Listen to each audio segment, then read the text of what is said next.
What is going on, everybody, and welcome back to the Extraordinary Life of Emon. I am your host, and today I got a story to tell you guys. It's from back when I was early in the uniform and I really needed to hustle and really make it happen. But before I jump into anything associated with it, do me that favor, like this video, subscribe to the channel if you haven't already, and leave me a wonderful comment down below. That being said, let's go ahead and jump right into it.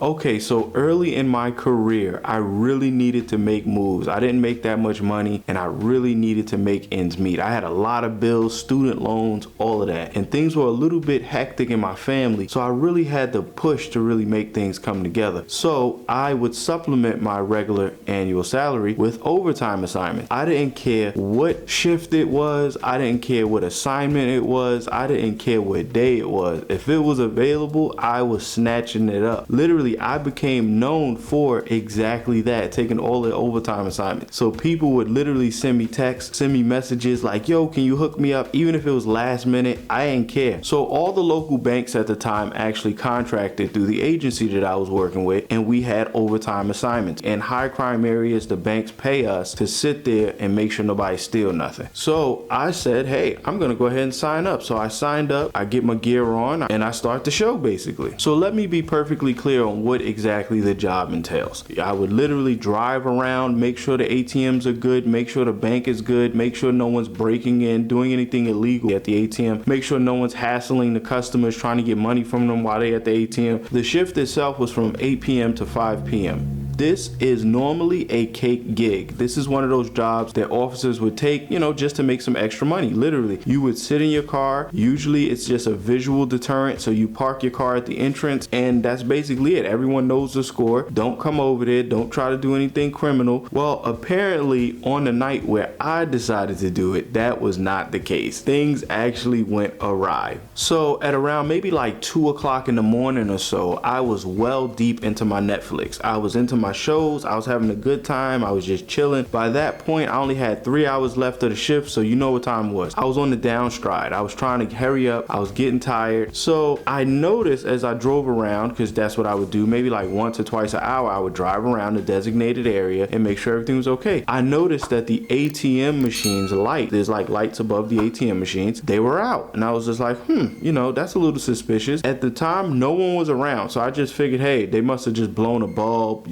electrical failure. It's the bank's problem, not mine. But I did put it to my mind because I said to myself, because these lights are out and I can't really see over here, I'm gonna have to physically get out of the car and actually go and physically check to make sure that these machines are okay. At about maybe like 4 o'clock, things started to get wild. But remember, I get off at 5, so the eyes are heavy at this point. I'm tired. I want to go home. I'm actually positioned in a way where I could just access the main road. I could just jump out and go straight home, no problem, right? All of a sudden, I hear a heavy vehicle accelerating down the roadway. This is not a real big problem. I jump up, I look to make sure this vehicle ain't coming straight towards me. As I sat back in the chair in the cruiser, I literally heard a loud boom. All of a sudden, I jumped up like, whoa, what was that? Then all I could hear is metal scraping metal. It sounded like a car was crashed somewhere, but it would continue to accelerate. Like if the driver continued to hold down the accelerator pedal, it sounded just like that. So I started the car. All I was thinking was that truck that I just saw, that heavy vehicle that I just saw, probably just had an accident. Let me make sure the driver is okay, because I still hear tires screeching and loud noises consistent with metal on metal contacts. Okay, so at this point, I'm on my way down to the other side of the bank to where the noise is coming from.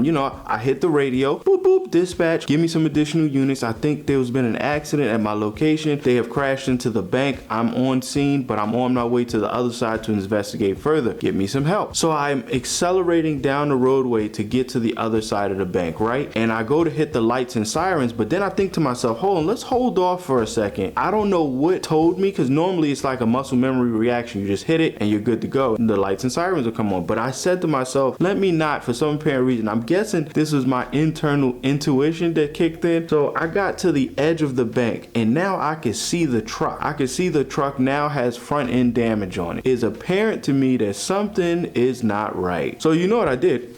Pulled up my gun, Walked over, what's going on here? And I saw 2 gentlemen at the rear of the vehicle hooking up chains to the ATM machines. They were stealing the ATM machines. So sidebar, just in case you guys don't know, ATM machines are rooted into the ground. They are not very easy to steal. So they use this pickup truck to just smash into it so that they can dislodge it from the mount and just drive away. Even though they hit this thing, and this actually pays homage to how tough they actually are, the money compartment was still sealed and they couldn't actually access anything. So I'm over there, whoop, whoop, what's going on here? Put your hands up, you know, all that wonderful fun stuff. Listen, they knew what time it was because their driver's side door was open, so I couldn't really get good sight picture on them. So literally they scattered. One went one way, the other went the other way, but both of them went towards me, like they were running towards the front of the truck. I noticed they were unarmed. I couldn't just shoot them. I wish I could have, but I couldn't. So they just jumped into the car and then hit the gas. Their doors were still open. It was just a quick jerk reaction.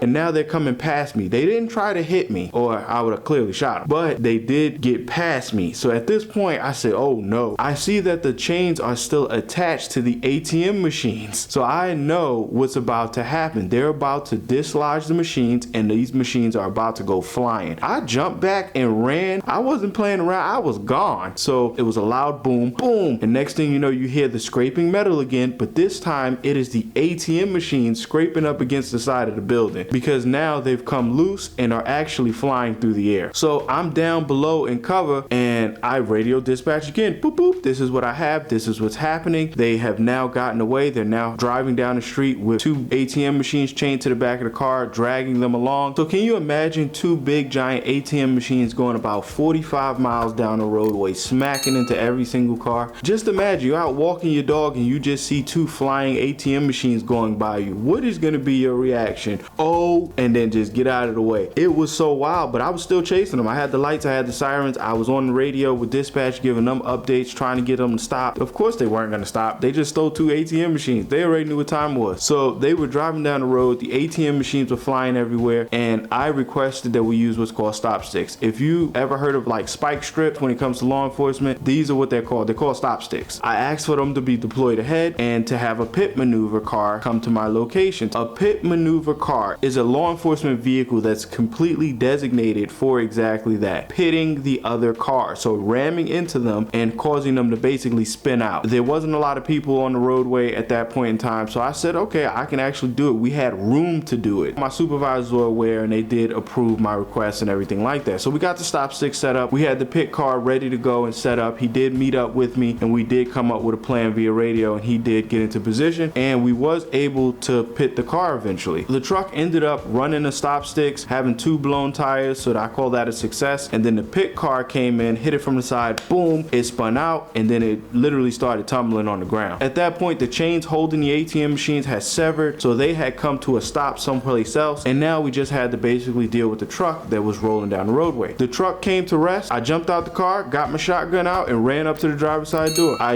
immediately gave commands. The guys crawled out. We got them away from the vehicle. We got them medical attention because they required medical attention, and basically it was time for them to go to jail. I took this overtime assignment to avoid this. I wanted something cake, something easy that I can do, and it actually turned out that I didn't get home until probably like 12 in the afternoon. From 8 p.m. the last night till 12 in the afternoon. That was an incredibly long night, but it was an exciting night. Unfortunately, it happened at the end of the night and not the beginning of the night, but it was still crazy to me. Obviously, the bank came out and they did retrieve their ATM machines. The ATM machines, even after all of that, were still sealed. They actually didn't get anything out of it, and they lost their truck, and they were in jail. I'll take that as a win all day long. So at the end of the day, you know, there was some property damage and we're going to bill them for that. I got to go home. Everybody was happy. This was a short one. If you enjoyed it, let me know in the comment section. If you can, please also like this video and subscribe to the channel. But that all being said, this has been another installment into the extraordinary life of Emon. I've been your host, and I'll definitely see you on the next one.